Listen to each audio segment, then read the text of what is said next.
होली के 8 दिन पहले का जो समय होता है उसे होलाष्टक कहते हैं। यानी कि होली के दिन को छोड़ करके पहले के जो 8 दिन होते हैं उन्हें होलाष्टक कहा जाता है।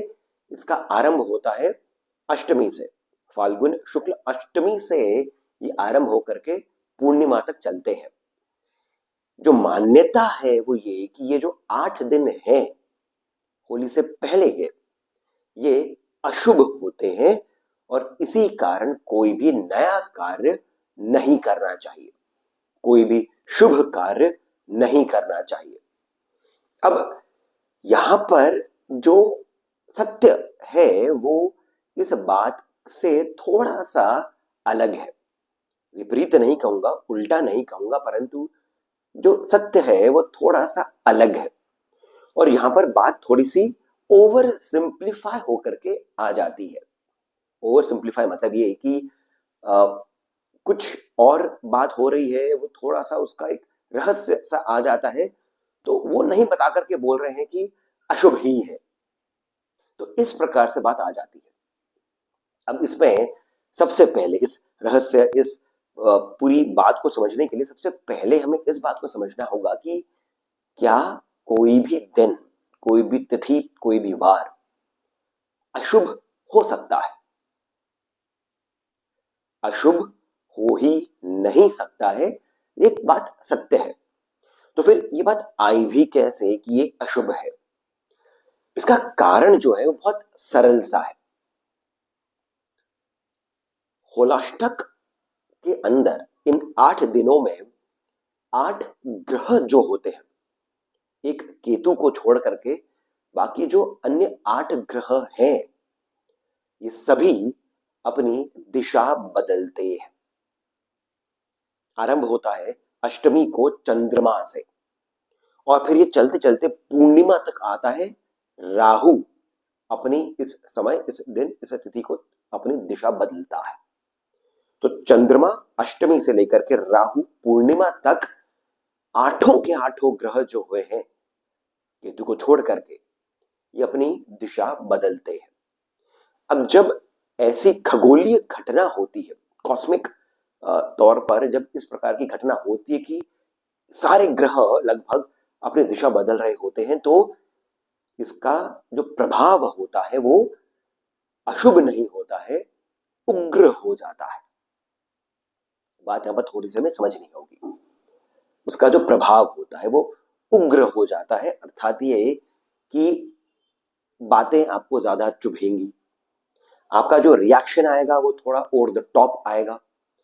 बात यहां पर नेगेटिव एनर्जी की नहीं है कि बहुत नेगेटिव एनर्जी हो जाती है, नकारात्मक ऊर्जा हो जाती है। ऊर्जा बल्कि और अधिक प्रबल हो जाती है और एक सामान्य व्यक्ति जो पूजा पाठ इत्यादि नियमित रूप से नहीं करता है, या तो करता ही नहीं है, या फिर ध्यान इत्यादि नहीं करता है, किसी मंत्र का जाप नहीं करता, यानी कि अपनी बॉडी की ऊर्जाओं को वो अलाइन नहीं करता है। यहाँ पर मैं कोई अंधविश्वास की बात नहीं कर रहा हूं कि नहीं मंत्र का जाप करिए, स्तोत्र का जाप करिए। मैं ध्यान की बात कर रहा हूं कि आप अपनी एनर्जीज को यदि अलाइन नहीं करते हैं, उन्हें आप समझते नहीं है, खुद को यदि आप समझते नहीं है, तब ऐसे में ये जो 8 दिन होते हैं ये आपको अफेक्ट करेंगे। आपका बर्ताव, आपके भीतर के भाव, ये सब के सब नकारात्मक हो जाते हैं, उदासीन से हो जाते हैं, और ये हर किसी को देखने को अनुभव में भी आता है। तो इसका एक सरल सा विज्ञान जो है वो यही है कि होलाष्टक, ये जो 8 दिन है, ये उग्र ऊर्जाएं जो है वो उग्र हो जाती हैं। ये फेज जो है ये ट्रांजिशन का फेज है। आप देखेंगे कि जो हमारा सीजन है वो भी बदल सा रहा होता है। सर्दी उत्तर भारत में अब बात करेंगे तो वो जा रही होती है, गर्मियों का आगमन हो रहा होता है। इस प्रकार का ये ट्रांजिशन वाला फेज होता है। जब भी ट्रांजिशन हो रहा होता है वो फेज थोड़ा सा नाजुक सा हो जाता है। इसमें नहीं घबराने की कोई बात आती है, ना इसमें कोई बात अशुभ होती है, पर बात ये भी आ जाती है कि इसमें कोई भी नया कार्य क्यों नहीं करें यदि अशुभ नहीं है तो, या फिर हम कोई भी ऐसा महत्वपूर्ण कार्य क्यों नहीं करे अगर ये अशुभ नहीं है तो उसका एक और दूसरा जो रहस्य आ जाता है वो ये है कि आप अपने आप को यदि इन मटेरियलिस्टिक चीजों में, जो सांसारिक घटनाएं हैं, इनमें लगाएंगे तो भले ही आप स्वयं को जानते हो, स्वयं को समझते हो, स्वयं की ऊर्जाओं को आपने उस पर काम करते हैं, सामने वाला व्यक्ति ऐसा यदि नहीं है तो वाद विवाद होगा, बात बिगड़ेगी। जो भी महत्वपूर्ण कार्य है यदि आप उन्हें 8 दिनों तक टाल सकते हैं तो बात आपके हित में हो सकती है। देखिए यहां पर समझना होगा, ये जो होलाष्टक है, जो अष्टमी से आरंभ होता है और फिर ये होलिका दहन और फिर अगले दिन होली तक जाता है, या फिर यदि मैं बात करूं होलिका दहन की, तो यहाँ पर दो बड़ी घटनाएं हुई थी पौराणिक। यदि हम घटनाओं को देखेंगे तो महादेव ने कामदेव को जो भस्म किया था अपने तीसरे नेत्र से, अग्नि के प्रभाव से, वो अष्टमी को ही था। यानी होलाष्टक जो है उसका आरंभ जो है वो महादेव के क्रोध से हुआ था। शिव रौद्र रूप ले लेते हैं तो जो पूरा वातावरण है वो उतना ही उग्र हो जाएगा। ये एक बात हमें यहां पर कथाओं के माध्यम से समझ में आ गई।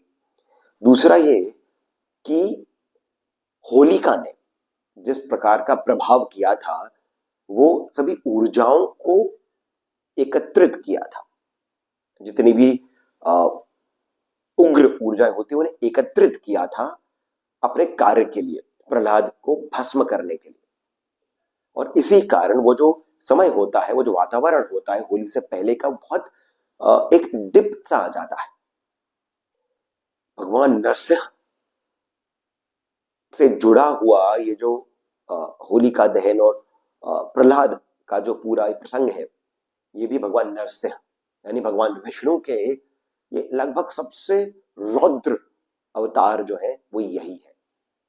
तो दो बड़ी ऊर्जाएं, शिव का रौद्र रूप, भगवान विष्णु का रौद्र रूप, ये इन्हीं इसी अवधि में जब आ जाता है तो आप समझ सकते हैं कि सामान्य जन जो है उनके लिए ये कितना अधिक उथल पुथल वाला समय रहेगा।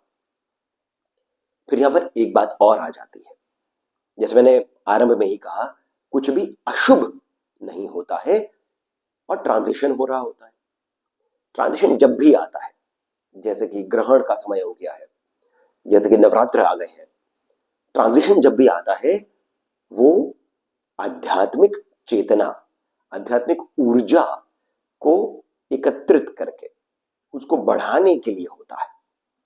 यानी वो जो समय है वो समय आपके ध्यान के लिए आता है।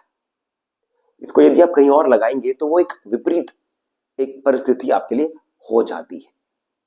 तो ये जो समय है होलाष्टक का बहुत महत्वपूर्ण हो जाता है। और जो छोटी होली का जो समय है, होली से पहले का जो जो रात्रि होती है होलिका दहन की, वो पूरे संवत्सर में, पूरे वर्ष भर में जो सबसे अधिक प्रभावशाली जो रात्रि होती है उनमें से आता है। या फिर मैं यूं कहूंगा कि सबसे प्रभावशाली रात्रि ही ये होलिका की रात्रि होती है। उग्र साधनाओं के लिए, उन कार्यों के लिए जो आपके पहले नहीं बन रहे होते हैं, वो मंत्र जो पहले आपसे सिद्ध नहीं हो रहे हैं। कुछ वीडियोस पहले भी मैंने एक बात कही थी कि आप मंत्र कर रहे हैं, बहुत लंबे समय से कर रहे हैं, परंतु उसका यदि प्रभाव नहीं दिख रहा है तो समझ में आ जाना चाहिए कि मंत्र में कोई त्रुटि नहीं है, आपके भाव में त्रुटि है।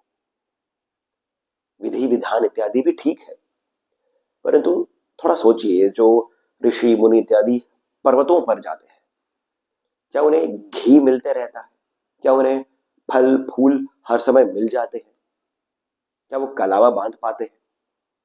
क्या उन्हें कपूर इत्यादि ये सभी चीजें जो हम अपने घरों में बैठ करके अपनी विधि विधान के लिए हम करते हैं, क्या हमें वो सब जो यहां पर प्राप्त होता है क्या वो उन ऋषि मुनियों को प्राप्त था? पर फिर भी अनुभव जिन्हें होता है वो वही है, सिद्धियां जिनको प्राप्त होती है वो वही है, और हम यहां पर बस लगे रहते हैं। तो बात ये आती है कि आपका भाव कैसा है। भाव में तीव्रता लेकर के आइए, भाव में आप वो एक तेज लेकर के आइए, भाव में आपका फोकस आए वो लेकर के आइए, और वो इस समय आपके लिए अधिक प्रभावशाली हो जाता है। भगवान नरसिंह के मंत्र, उनके स्तोत्र, उनके कवच, उनके 108 नाम, भगवान विष्णु के नाम, महादेव, दुर्गा, महाविद्याएं, ये सभी इस समय करी जाती है। हरिद्रा गणपति के मंत्र जो है, ये मैंने कहीं पर पढ़ा था, होलिका को छोड़कर करे जाते हैं। होलिका के दिन हरिद्रा गणपति का मंत्र नहीं किया जाता है। उसका कोई और रहस्य है, परंतु बात यही है कि जितने भी आपको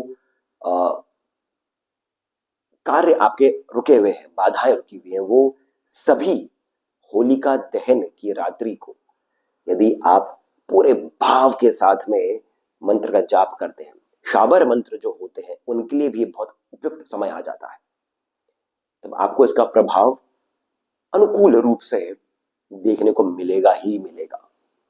जैसे मैंने पहले भी कहा, सबसे प्रभावशाली रात्रि होती है होलिका की। तो आशा करता हूं कि आपके मन में यदि कोई ऐसा भाव कभी रहा होलिका को लेकर के, वो भी आपका दूर हो गया होगा, वो संशय दूर हो गया होगा, और क्या करना है इस बारे में भी कोई कहीं पर आपको डायरेक्शन मिला होगा। तो इसी के साथ मैं इस चलचित्र को यहीं पर विराम देता हूं। आप सभी से विनती करता हूं कि इस वीडियो को लाइक अवश्य करें, इस चैनल को सब्सक्राइब अवश्य करें, और कमेंट सेक्शन में मुझे बताएं कि आपको ये वीडियो कैसा लगा, चलचित्र कैसा लगा। और साथ ही साथ कमेंट सेक्शन में जो पहला कमेंट पिन है, वहां से पेटीएम, जीपे इत्यादि के माध्यम से जितना अधिक हो सके आप हमें श्री सहयोग भी प्रदान करें, बहुत अधिक प्रोत्साहन मिलता है। इसके साथ मैं सिद्धार्थ अब आपसे जानकारी लेता हूं। धन्यवाद।